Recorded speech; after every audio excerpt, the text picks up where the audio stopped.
आज के इस वीडियो में हम डिविजन रूल सीखने वाले हैं, जो कि हमें पता है बहुत सारे सवालों में, बहुत सारे चैप्टर्स में इनका यूज होता है। डायरेक्ट हम इनको यूज़ करेंगे। तो अभी हम सीख रहे हैं तो डिविजिबिलिटी रूल एंड भाज्यता के नियम की संख्या कटने के क्या नियम है, हम अलग तरीके से सीखेंगे, बहुत ही प्रैक्टिकल वे में सीखेंगे। जैसे कि हम 2 से कटने का नियम, भाज्यता का नियम, 4 से भाज्यता का नियम और 8 से भाज्यता का नियम एक साथ सीखेंगे। ठीक है, चलिए सबसे पहले मैं 2 का लिख देता हूँ यहाँ पर। तो 2 से भाज्यता का नियम क्या है, देखिए हम कुछ संख्याओं के माध्यम समझेंगे। जैसे कि मैं कुछ संख्या उतार लेता हूँ, जैसे कि 64, एक संख्या में 35 ले लेता हूँ और एक संख्या में 20 ले लेता हूँ। तो इन संख्याओं में आप संख्या के अंतिम अंक देखेंगे। संख्या कितनी बड़ी हो उससे कोई मतलब नहीं है, संख्या का आपको अंतिम अंक देखना है, संख्या का अंतिम अंक देखना है। यदि संख्या का अंतिम अंक या तो 0 हो या वो 2 से भाज्य हो, तो संख्या पूरी 2 से भाज्य हो जाएगी। जैसे कि हम देख रहे हैं यहाँ पर, ये 20 और ये 64 जो होगा ये हमारा 2 से भाज्य होगा। किंतु ये जो हमारा 5 है ये हमारा 2 से भाज्य नहीं होगा, क्योंकि यहाँ पर ना तो ये संख्या 0 है और ना ये संख्या 2 का गुणज है, या फिर 2 से कटती है पूरी। इसलिए यह संख्या जो है आपकी 2 से भाज्य नहीं होगी। इसी प्रकार हम बात करते हैं 4 की। 4 से भाज्यता का नियम क्या है, इसको भी हम संख्याओं के माध्यम समझेंगे। देखिए प्रैक्टिकल वे में समझना बहुत ही बढ़िया रहता है। आप स्क्रीनशॉट ले चले जाते तो आप चलें साथ साथ। जैसे कि सबसे पहले मैं देता हूँ यहाँ पर 5, 4, 6, एक संख्या मैंने ये लिख दी है। एक में 8, 4, 4 लिख देता हूँ, या फिर इसको 8 कर देते हैं, चलिए कोई बात नहीं। एक में यहाँ पर 6, 3, 2, 0 कर देता हूँ। तो जब हम 4 की बात करेंगे तो संख्या के अंतिम 2 अंक को देखेंगे, संख्या के अंतिम 2 अंक देखेंगे। तो जैसा कि हम यहाँ पर देख पा रहे हैं कि संख्या के अंतिम 2 अंक यदि 4 से भाज्य है तो पूरी संख्या 4 से भाज्य होगी। ये ध्यान दें यहाँ पर, यदि यहाँ पर ये संख्या के अंतिम 2 अंक यदि 4 से भाज्य हैं तो ये संख्या 4 से भाज्य होगी पूरी संख्या। यदि 4 एकम 4 लेकिन 6 नहीं करता, फिर उसका मतलब 46 आपका 4 से भाज्य नहीं है। तो इसलिए ये संख्या जो होगी हमारी 4 से भाज्य नहीं होगी, बात विशेष पर ध्यान रखेंगे। और क्योंकि हमारा 48 अगर मैं बात करता हूँ यहाँ पर, तो 4 एकम 4, 4 दूनी 8, 12 बार कट जाएगा। तो इसलिए पूरी संख्या 4 से भाज्य होगी। संख्या कितनी बड़ी हो, हमें संख्या के अंतिम 2 अंक चेक करने के बाद, और या फिर संख्या के अंतिम दोनों अंक अगर 0 हैं तो भी संख्या 4 से भाज्य होगी। तो बात विशेष पर ध्यान रखेंगे। चलिए आगे हम बात करते हैं 8 की। तो यहाँ पर भी इसको हम संख्याओं के माध्यम से समझेंगे। 8, 4, 6, 9, कुछ संख्या में यहाँ पर उतार लेते हैं, जैसे कि 3, 4, 8, 8, 6, 4, 3, 0, 0। तो इस प्रकार से हम संख्या के अंतिम 3 अंकों की बात करेंगे यहाँ पर। जैसे कि आपको पता चल ही गया होगा कि जिस तरह हमने 2 की बात करी तो हमने संख्या के अंतिम अंक यानी 1 अंक की बात करी केवल, और जब हमने 4 की बात करी तो संख्या के अंतिम 2 अंकों की बात करी। तो उसी प्रकार जब हम 8 की बात करेंगे तो अंतिम 3 अंकों की बात करेंगे। इसलिए हमने 2, 4 और 8 का जो भाज्यता का नियम उसको एक साथ रखा है। तो चलिए आप यहाँ पर देख सकते हैं कि जो 4, 6, 9 है आपका 469 जो है ये आपका 8 से नहीं कटता है, इसलिए यह पूरी संख्या 8 से नहीं कटेगी। और जिस तरीके से आप देख पा रहे होंगे कि 8, 6 48 और 8 1 8, या फिर 8 सिंह 48 और 8 एकम 8 बार ये पूरी संख्या कट रही है 8 से, इसलिए यह पूरी संख्या भी 8 से कटेगी। यहाँ पर या फिर अंतिम तीनों अंक अगर 0 हैं तो भी संख्या 8 से पूरी तरह विभाजित होती है। आप ये भी विशेष तौर पर ध्यान रखेंगे, यदि अंतिम तीनों अंक 0 हैं तो वह संख्या 8 से कटेगी। ठीक है, तो चलिए ये आपका 2, 4 और 8 के नियम थे। आपने सीख लिया होंगे, आपको समझ में आ गया होगा उम्मीद करता हूँ। और अब आप इनको क्या तो इसका स्क्रीनशॉट ले लिया तो इसे उतार लें। चलिए आगे बढ़ते हैं।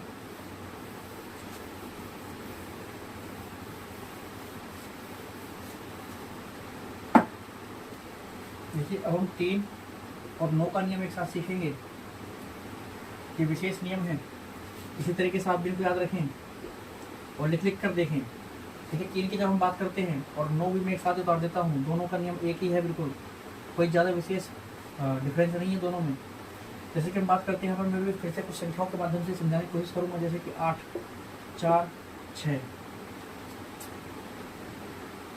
आगे दूसरी संख्या ले लेता हूँ 9, 2, 3, एक संख्या ले लेता हूँ और एक संख्या में ले लेता हूँ 4, 6, 3, 3, 4, 6, 3, 3, और आपका 2। इस प्रकार से मैंने एक संख्या ले ली है और सेम ही संख्या मैं यहाँ पर ले लेता हूँ, क्योंकि दोनों का नियम बिल्कुल सेम ही है, कोई फर्क नहीं है ज़्यादा, तो कोई फर्क नहीं पड़ेगा बिल्कुल भी। तो कुछ प्रकार से मैंने संख्या यहाँ पर लिख दी है। और इसमें हमको क्या करना होता है, देखिए जब 3 के नियम और 9 के नियम की हम बात करते हैं तो संख्याओं का योग चेक करते हैं, संख्या के अंकों का योग चेक करते हैं। यानी कि अगर मैं इस संख्या की बात करूँ कि ये 3 से भाज्य है या नहीं, तो मुझे क्या चेक करना पड़ेगा, मुझे 8 + 4 + 6 चेक करना पड़ेगा। तो मैं जब इसको प्लस करूँगा तो 8 4 12 और 6 18 है, तो कुछ प्रकार से 18 आ गया। यदि ये 18 आपका 3 से भाज्य है पूरी तरीके से, जैसे कि आप देख पा रहे हैं कि 6 बार ये पूरी तरह कट जाता है, तो इसका मतलब ये पूरी संख्या भी जो है आपकी 3 से भाज्य हो जाएगी। इसी प्रकार से नीचे भी नियम काम करेगा कि यदि 18 संख्या के अंकों का योग जो कि 18 है, यदि 9 से भी कटता है तो उसी प्रकार से संख्या 9 से भी कट जाएगी। आगे बढ़ेंगे तो यहाँ पर हम फिर से चेक करेंगे, वही सेम नियम लगाएंगे।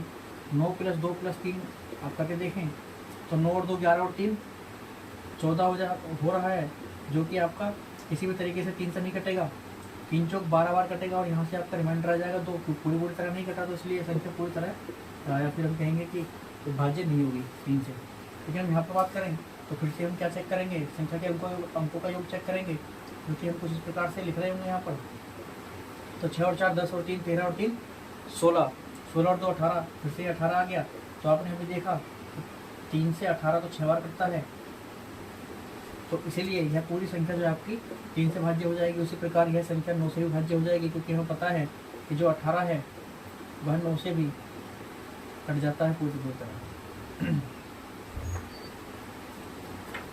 लेकिन हम अगर बात करते हैं यहाँ पर 9 से इस संख्या की, तो आप देख पा रहे होंगे कि जो 14 है ये 9 से नहीं कटेगा, 9 का 9 बार जाएगा, तो इस प्रकार से यहाँ पर 5 शेष बचेगा। तो यह संख्या पूरी तरह जो है आपका 9 से नहीं कटेगी, इसलिए ये नियम भी आपके समझ में आ गया होगा। और कुछ विशेष नहीं है, आपको केवल संख्या के अंकों का योग चेक करना है। तो चीज़ें हम प्रैक्टिकली समझते हैं तो ज़्यादा तरीके समझ आती है। अगर मैं रूल लिख देता तो आप उसको रटने में लग जाते हो, और रटने में चीज़ें समझ नहीं आती हैं, तो हम प्रैक्टिकली चीज़ों को समझेंगे। तो आप इसको उतारते चलें साथ साथ, और इनको जो है समझते हुए चलें। चलिए आगे बढ़ते हैं।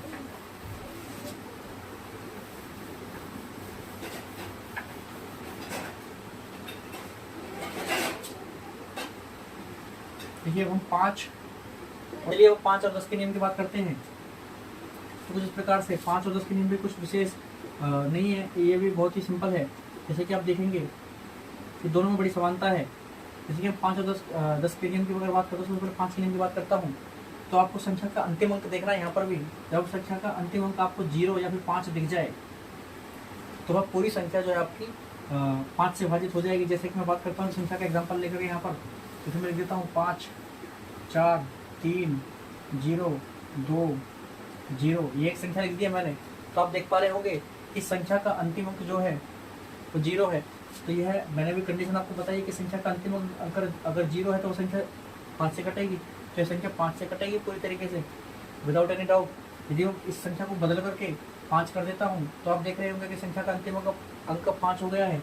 तो क्योंकि मैंने इसमें भी कंडीशन ये भी दी है कि संख्या का अंतिम अंक 5 भी है, तो भी वह संख्या आपकी 5 से कटेगी। लेकिन यदि मैं संख्या को बदल करके 3 कर दूँ, तो यह संख्या अब 5 से नहीं कटेगी, क्योंकि अब इस संख्या का अंतिम अंक आपका 0 या 5 नहीं है। तो इस प्रकार से आपको ये समझ में आ गई होंगी। यदि मैं आगे बढ़ता हूँ यहाँ पर, तो जब हम 10 की बात करते हैं, 10 के नियम की, तो हमें केवल संख्या का अंतिम अंक चेक करना होता है यहाँ पर भी। और इस संख्या का अंतिम अंक हमें 0 होना चाहिए। यदि संख्या का अंतिम अंक 0 है तो पूरी संख्या जो है आपकी 10 से भाज्य होगी। जैसे एक सिंपल सा एग्जाम्पल लेकर मैं आपको समझा देता हूँ। जैसे 9 4 6 8 और लास्ट में 0 लगा देता हूँ। तो कुछ इस प्रकार से आप देख पा रहे होंगे कि अंतिम अंक 0 है, तो यह पूरी संख्या जो है आपकी 10 से भाज्य हो जाएगी। किंतु यदि मैं इस संख्या को बदल करके 1 कर दूं, तो यह संख्या 10 से भाज्य नहीं होगी। तो आप विशेष तौर पर ध्यान रखेंगे इन चीज़ों का।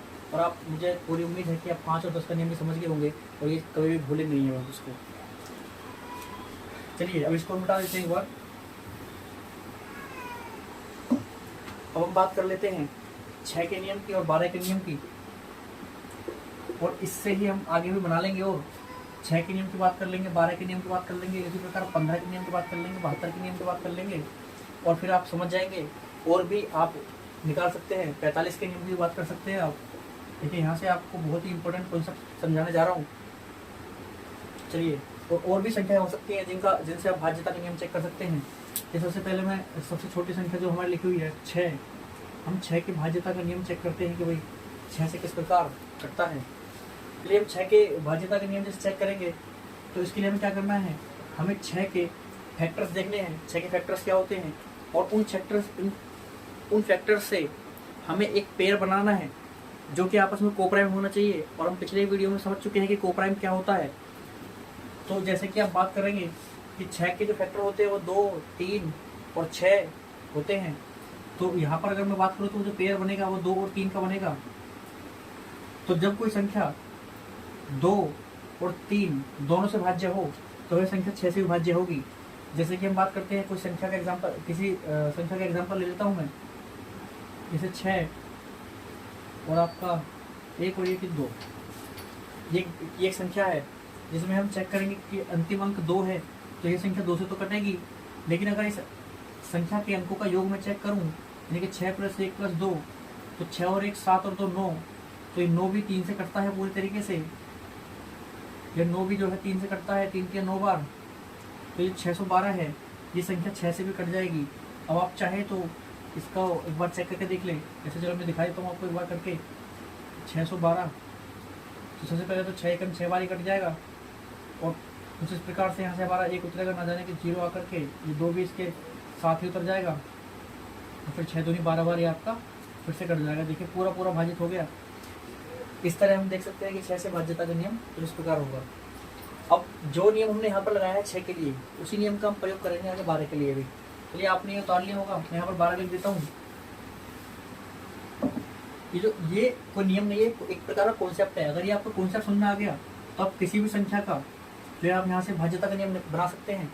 जैसे कि 12 की अगर मैं बात करूँ तो हम 12 के फैक्टर ढूंढने हैं, और उन सभी फैक्टर्स में से एक कॉमन जो है आपको 2 संख्या निकालनी है। 2 संख्याएं जो होंगी वो आपस में यदि कोप्राइम हुई तो वो पेयर आप यहाँ पे रख देंगे। जैसे कि मैं बात करूँगा 3 4, ठीक है, 6 भी है जो जिससे 12 कटता है। देखिए मैं जैसे उठा रहा हूँ यहाँ पर, एक तो 2 है जिससे कटता है, और आपका 3 से भी 12 कटता है, 4 से भी 12 कटता है, 6 से भी 12 कटता है, और खुद 12 से भी 12 कटता है। ठीक है, इन संख्या की बात कर रहा हूँ। चलिए, तो मुझे 12 तो नहीं लेना है क्योंकि 12 को चेक करना है, मुझे 12 से चेक करना है। तो इन संख्याओं से मुझे कोई पेयर बनाना है। जैसे कि आप बात करेंगे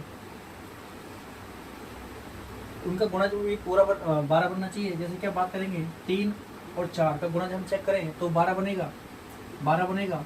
और ये 3 और 4 आपस में क्या है, कोप्राइम है।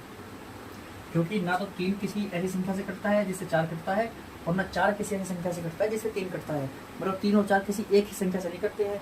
इसलिए हम ना तो इस 2 को लेंगे ना इस 6 को लेंगे, हम 3 और 4 को लेंगे और चेक करेंगे कि जो संख्या 3 से भी कटती हो और जो संख्या 4 से भी कटती हो वो संख्या आपकी 12 से भी कटेगी।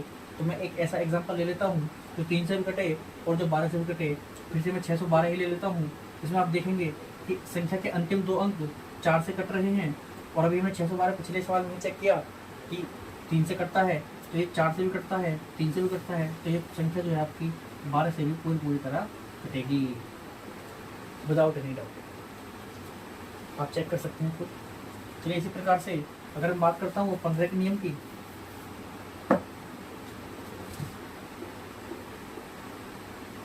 तो मुझे इसमें भी ऐसे ही कोप्राइम पेयर निकालना पड़ेगा। जैसे मैं बात करता हूँ इसमें 3 पंजे 15, 3 और 5 की गुणा करूंगा तो मुझे 15 मिलेगा, और 3 और 5 दोनों आपस में ऐसा पेयर है जो कि कोप्राइम है आपस में। ना तो 3 किसी ऐसी संख्या से कटता है जिससे 5 कटता है, ना 5 किसी ऐसी संख्या से कटता है जिससे 3 कटता है। ये कह सकते हैं कि दोनों संख्या किसी एक ही संख्या से नहीं कटती हैं। तो जो संख्या 3 से भी कटे और जो संख्या 5 से भी कटे वो संख्या आपकी 15 से भी कटेगी। जैसे कि मैं एक एग्जाम्पल ले लेता हूँ 45, छोटा सा एग्जाम्पल है। आप देखेंगे संख्या का अंतिम अंक 5 है तो 5 से कटेगी पूरी तरीके से, और संख्या का अंतिम अंक इन दोनों संख्याओं का सम जो है आपका 9 बन रहा है, जो कि आपका 3 से कटेगा, 3 के 9 बार। तो इस प्रकार ये संख्या भी आपकी जो है 15 से भाजित होगी। ठीक है, जैसे कि आप जानते भी 15 से 45 होते हैं।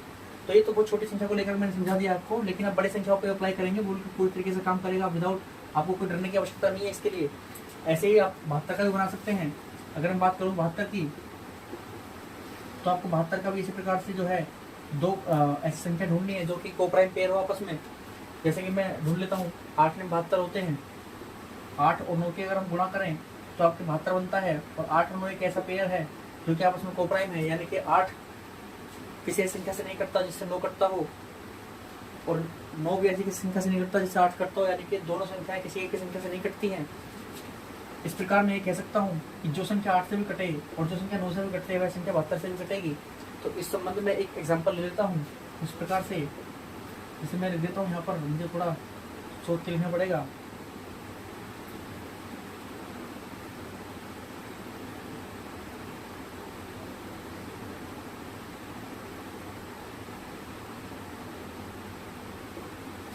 जैसे कि मैं संख्या लिख दिया यहाँ पर, तो आप इसमें चेक करेंगे कि हम 8 से चेक करने के लिए संख्या के अंतिम 3 अंक चेक करते हैं। जैसे कि आपको दिख रहा होगा भली बात ही कि 8 एकम 8, न जाने की 0 और 8 सिंह 48 यानी 106 बार ये पूरी संख्या कट रही है। तो पूरी संख्या 8 से विभाजित होगी, पूरी संख्या 8 से विभाजित होगी, ठीक है। और जब हम चेक करेंगे संख्या के अंकों का योग, क्योंकि 9 से भी चेक करना है हमको, तो 7 + 8 + 4 + 8 उस प्रकार से मिलेंगे। तो 7 और 8 अगर जोड़ेंगे तो 15 बनेगा, 15 और 4 19 और 8 27 बनेगा। 27 आप भली बात ही जानते हैं कि 9 से 3 बार विभाजित है। इस प्रकार ये जो संख्या है आपकी 72 से पूरी तरह कटेगी, आप चेक कर सकते हैं खुद। इसी प्रकार से आप 45 का नियम बना सकते हैं, और संख्याओं का नियम भी इस प्रकार बनाया जा सकता है। और आप बोलेंगे कि सर आपने 7 का नियम नहीं बताया। देखिए, हर संख्या का नियम बनना पॉसिबल नहीं है, वैसे 7 का नियम है, किंतु 7 का नियम इतने आप लगाओगे, इतने में आप भाग दे के ही चेक कर लें तो सबसे ज़्यादा उचित रहेगा। अब 7 के नियम को किसी से भी सीखने की आपको आवश्यकता नहीं है। 7 का नियम आप जब तक लगाएंगे, जब तक आप भाग करके चेक कर लेंगे, तो इसलिए मैं इस नियम को नहीं बताऊंगा आपको, ना मैं इसको रिकमेंड करूँगा आपको करने के लिए। लेकिन एक नियम और रहता है 11 का नियम, उसको मैं आपको जरूर बताऊँगा। चलिए, 11 के नियम की अगर मैं बात करता हूँ तो यहाँ पर भी इसके लिए मुझे कोई एग्जाम्पल लेने के लिए, इसको प्रैक्टिकली समझाने के लिए, देखिए लिख करके समझा रहा, कॉन्सेप्ट का लिख दूँ मैं यहाँ पर, आप पढ़ के तो समझ लें। ये बहुत थोड़ा कठिन रहेगा, लेकिन आपको प्रैक्टिकली करके दिखाऊँ तो थोड़ा आपके लिए आसान बन जाएगा। जैसे कि आप देखेंगे, कोई संख्या मैं यहाँ पर लिख रहा हूँ, 8 4 6 8 4 8 4, ये पर संख्या लिख दिया यहाँ पर। तो इसमें हम क्या करते हैं, इसमें हम अल्टरनेटिव्स का सम लेते हैं, मतलब कि इन दोनों का सम लेंगे और इन दोनों का सम लेंगे। तो 8 और 8 कितना हो रहा है, 16, और 4 और 4 कितना हो रहा है, 8। और फिर इनको हम माइनस करेंगे, और माइनस करने के बाद यदि ये संख्या जो आपकी आ रही है 8, यहाँ पर तो 8 ही है, यदि ये संख्या किसी भी प्रकार से अगर 0 बन जाए, या 11 का कोई गुणज, यानी कि खुद 11 या 22 या 33, जिस प्रकार से 11 का गुणज बने, तो संख्या 11 से पूरी तरह कटेगी। जैसे कि ये तो एक एग्जांपल है जो कि 11 से नहीं कटता है, तो संख्या 11 से नहीं कटेगी क्योंकि इसमें 8 आया है। लेकिन हम एक ऐसा एग्जांपल ले लेते हैं जिसमें जो कि 11 से कटता हो। जैसे कि मैं ले लेता हूँ,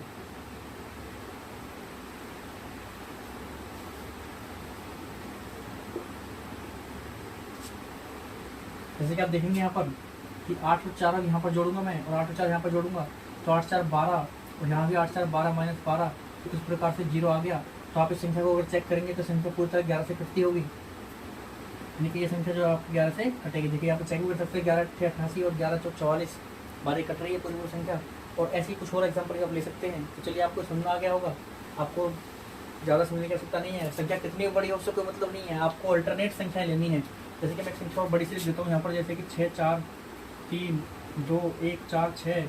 तो आप ये चेक कर लेना कि ये कट रही है नहीं कट रही है, लेकिन आपको क्या करना है, ये अल्टरनेट जो नंबर्स हैं इनका सम लेना है, और इधर भी नीचे इनका सम लेना है, ठीक है। तो इनके सम में से आपको ये नीचे वाला जो सम है, मतलब घटा देना है। तो जब घटा देंगे तो या तो ये संख्या 0 आनी चाहिए, या 11 का कोई मल्टीपल आना चाहिए, गुणज या मल्टीपल आना चाहिए। तो इस प्रकार से समझ सकते हैं इस चीज़ को। चलिए, तो यहीं तक था ये डिविजिबिलिटी रूल, और आपको समझ में आया होगा।